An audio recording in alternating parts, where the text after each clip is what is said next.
This is it. Dodge. He's gonna throw his little thing here at me. Boom! No death, no sigil, 2 buttons, baby. You can do it too. Hey, let's see what we got. 56 minutes, 530,000. Cheers. Crescent, baby. Take me home, baby. Take me home. Yes! Yes! Welcome back, gang. It's Deltia from Deltiasgaming.com, and yes, I completed VMA and Vateshran Hollows on Veteran with 2 buttons in Ultimate. Now I want to share how I did it. First question up, why did I do it? Because I think people misunderstand and think that their build is their problem. It's not. Your basic understanding of Elder Scrolls Online is the foundation to why you're good or not good at this game. I did this to test to see if I could do it, to learn and grow, and we pulled it off. Here's how I did it.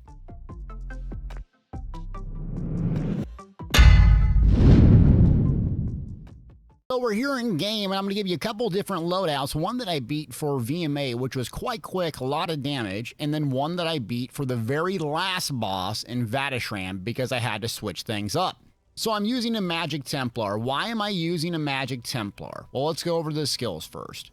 Why I tell everyone on planet Earth to use a Magic Templar as a new player is puncturing sweeps. Look at the last thing. You heal for 40% of the damage done with this ability. This is what makes the Templar very special and very easy as a new player. So if we have one active ability possible, this is it.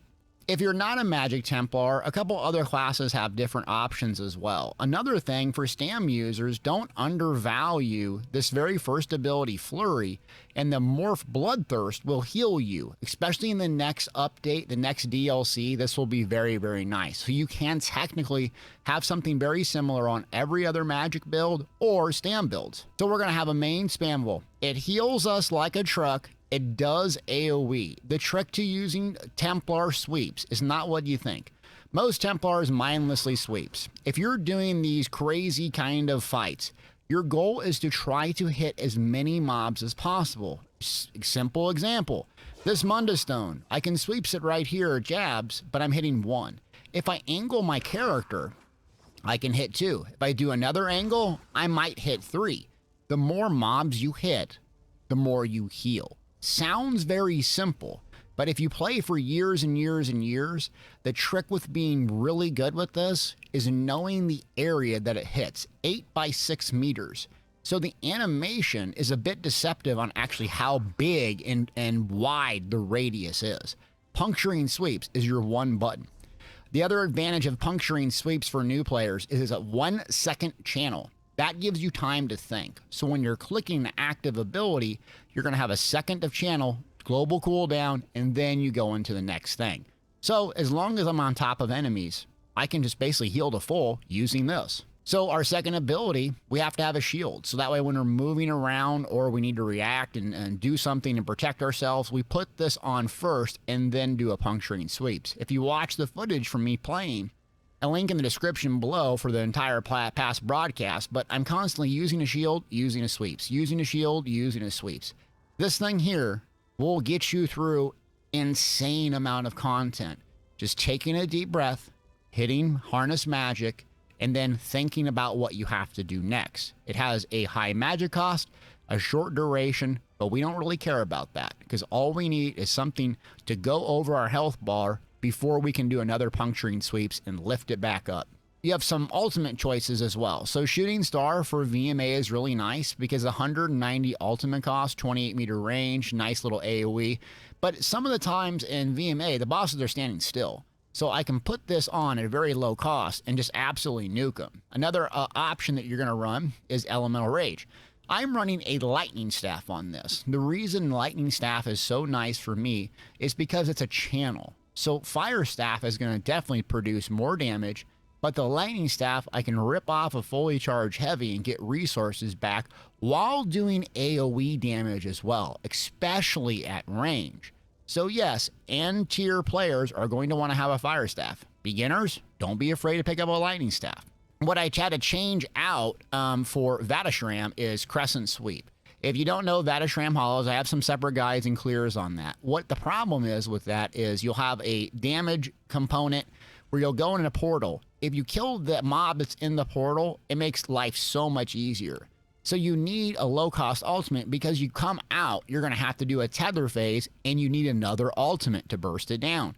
So that's something I swap in just because of the low cost and the fact that it hits very, very hard, and it's almost constantly up. Here is my gear unbuffed. Stats, 35k max magic, 22k health, 13k stam.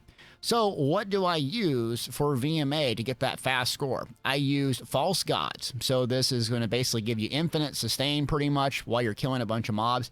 And Major Expedition, which is absolutely a game changer on my mag part. Very, very good.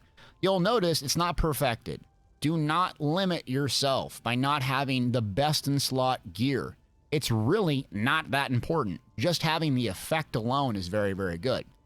Yes, if you're going for Godslayer achievement, you'll need every little min-max thing. But for this, you really don't. It's not that complicated. Pick up False Gods, normal if you can. Deltia, what would I pick if I can't get False Gods? Good question. Vengeance Leech is a PvP set. 3 pieces is all you need. When you kill an enemy, any mob, you heal for health, restore stamina, and magicka. And it has no cooldown. This is fantastic, and it comes in 3 pieces, so you can run it on the jewelry as a good alternative. Next up, I'm not running a Monster Helm, I'm running a Mythic. So I run Slime Craw for more crit chance, as crit is very, very valuable. Mythic I'm running is Death Dealer's Fate. This is absolutely incredible and very underutilized and understood. It gives you a lot of resources, okay? So about 25, 2,600 when you're fully buffed, depending on how they scale and so on. So I can get about 30k, 38k max magic, about 25k health, and then about over 15, about 16 max stamina. This is a high elf character. Why is that relevant? Because I'm going to dodge roll a lot of times. I think it's much more advantageous to dodge roll here and there, using your stamina pool for defensive, than constantly shielding or having to hold block. So you're going to need a max stam pool, at least 10,000 or more, doing this weird, tricky content. Same thing with health. 22k is very good for high-end DPS, but we got to survive. And that's why Death Dealer's Fate, pumping up these stats, is so helpful, so we can react quickly with a bigger health pool, and we're not going to get one shot very easily. We're going to have more max magic, which is going to scale our shield and make it very, very effective. And we're going to have stamina, so we can use that dodge and evading as a survivability tool. I'm telling you, don't sleep on Death Dealer's Fate. What if I don't have Death Dealer's Fate? What would I do? Well, you know, you can always go with something very simple that's been working day one since Monster Helms were ever made. I would drop Slime Craw, I would drop Death Dealer's Fate, I would run Engine Guardian. Engine Guardian is absolutely incredible because it's going to give you one of 3 resource pools, all of which you need. If it procs max magic, great, cast a shield. If it procs stamina, great, do a dodge roll. If it procs health, great, you need healing. I would just crank up your attributes so you at least hit about 24 to 25,000 health. It really helps to have that much health. The next set I run is a Lightning Staff of Medusas on my front bar active. I'm not using a back bar. And I run poisons on it just because I did not have a fire enchant. So fire enchant or poisons are both effective. You can even run health, ravage health, and get more healing if you want. But you're on a Templar. You don't need to rely on Pale Order and other big, huge heals because your main spamble heals you like a truck. This is a really good set that I've been using for a long time now, and I like the Lightning Staff on it because it's going to add a lot of crit from the 2 to the 5 and minor force, so I don't have to slot an ability. Very helpful.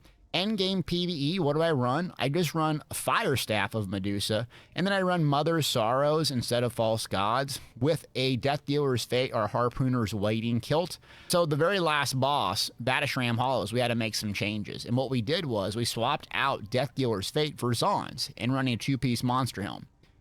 This is good PvE and PvP endgame because it just puts a laser beam of death on a target. This is ideal when you have to do the tether phase or you're trying to single target down a boss. It seems like the biggest problem with Vateshran is certain aspects of single target, not AoE cleave damage.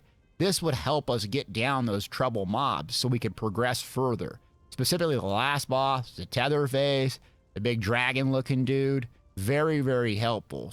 The champion points that I went with is Wrathful Strikes, giving me 165 weapon and spell damage for my damage abilities. This is more beneficial in my opinion than Untamed Aggression because I'm just using puncturing sweeps. So I get a little more weapon and spell damage using this slottable. Next up, Fighting Finesse, increasing your crit damage and your crit healing done. The harder my sweeps hits, the harder I heal. And so having a lot of crit damage goes a very long way. Master of Arms, increasing your damage done with direct damage attacks by 10% when this is fully maxed out, making your sweeps hit very hard. Last up, Arcane Supremacy, 1300 max magic. Again, we're trying to get that shield very, very high. So that goes a very long way. The red tree, what I did was, I went with max health, 1400, pretty obvious. Resource sustain, pretty obvious. This one is a no-brainer in PvE, especially solo, restoring resources, gotta have that. Now, Delta, you didn't use Ironclad. I did not. Actually, I used Expert Evasion, what I think is one of the best ones you could possibly go with. Your next dodge roll is free of cost, and you can gain it again for 30 seconds. So this allows you not to run low on stamina. Vateshran Hollows is very heavy on stamina because you're dodging, you're breaking free, you're bashing, especially for magic users. So using my stamina pool to survive alongside of shields and puncturing sweeps, don't sleep on Expert Evasion because everyone else tells you to use something different. This thing is a game changer. If you were going to start this build and use my Gladiator when you get to endgame and use this as a starting point, I would go with a High Elf. High Elf, in my opinion, makes the best Magpar. When you use an ability with a channel or cast time, you take 5% less damage. That is absolutely incredible. Plus, you have insane resource sustain with Spell Charge. You have tons of max magic, which goes very well with our shield, and you have weapon and spell damage. Is this the highest producing PvE DPS race? Nope, that's probably Khajiit due to the crit damage. But for 99% of the players, this is what I think is the best. My Mundus Stone, I went with the Mage for more max magic. Why? The shield. I want a big shield. If I'm doing PvE endgame, I swap it out for the Shadow because I should have enough crit when I'm fully buffed. The food, I went with Clockwork Citrus Fillet because Death Dealer's Fate is going to carry my HP to about 25,000 and I'd have a really good resource sustain. Alright, so you would use Spectral Explosion here in a try-hard run, you'd nuke it down, you put all your ground effect down, and you just do a bunch of damage. If you can get past this initial phase, this is so much easier. Dodge, okay? Now, we're going to take it the slow way. If you have slow DPS, I'm going to show you exactly what to do, okay? Bash here. Now, we know Captain Thunderpants here is coming out, Kremgard, and we have a healer on top of it. No worries. Face the boss. Face them. You need to see their mechanic. One sweeps, bash, no problem. Dodge. Now stack them on top of each other so you're killing both at once and kind of face the boss. You need to see the boss's mechanics. Okay, we got the boss down, so it's going to push you to the next phase, no problem. Now this is the part randomly that I really struggle with. So we're probably going to drop down because I just suck at this part. Let's try it. So got the dog down. We're going up here. Now face the boss. Face it so you see the animation. 3, 2, 1, dodge. Okay? Position yourself back so you can see the boss. You're gonna get about 1 or 2 sweeps in. The thing's coming, no problem. We're just gonna move off of it, try to encounter it. Now this is the part, I don't know why, I suck at this one. So I always like miss this, but right there. Now it's gonna throw his thing. Now, dodge, okay. Got that one down, the other one's almost down. So fully charged heavy attack, face the boss, face it, and dodge. Okay. Facing the boss, and 1 blows up, 2 blows up. Now I gotta really book it. Really book it. Dodge, just in case I screw it up. No problem. Fully charged heavy attack, face the boss, dodge. Okay, got it down. Now we're going down to the bottom phase. Take it slow, deep breath, you can do this. Okay, got it down. This will kill you if you don't bash it. Okay, we're gonna bash it. We're gonna get the spirit. We're gonna take it slow. Dodge. Take it slow. Killing this thing. Now, Kremgard's gonna come. Okay? This will put another layer of complexity on it. Dodge. So what you're trying to do is stack the Kremgard on top of the boss when it comes, and the slow one. Okay, so here comes the boss. 3, 2, 1. Dodge. Now we have the spirit, the third spirit that we need, right? So hit this thing. 1, 2, 3. Put the meteor down and sweeps both of them out. We got 300,000 damage on the boss left. Should be enough just to do the sweeps and beeps here. Dodge.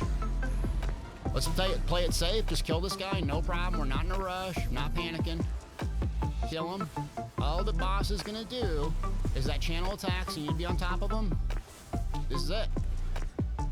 Dodge. He's gonna throw his little thing here at me. Boom! No death, no sigil, 2 buttons, baby. You can do it too. That's a build, and I want to reiterate the reason I did this. And that's not to flex or say how good I am, but to understand that the game of Elder Scrolls Online, just like anything, is about the basics. Whether you're shooting a free throw or doing puncturing sweeps, you have to know and master the basics to be good at anything. And if you can do wild, spectacular things. Thanks for watching.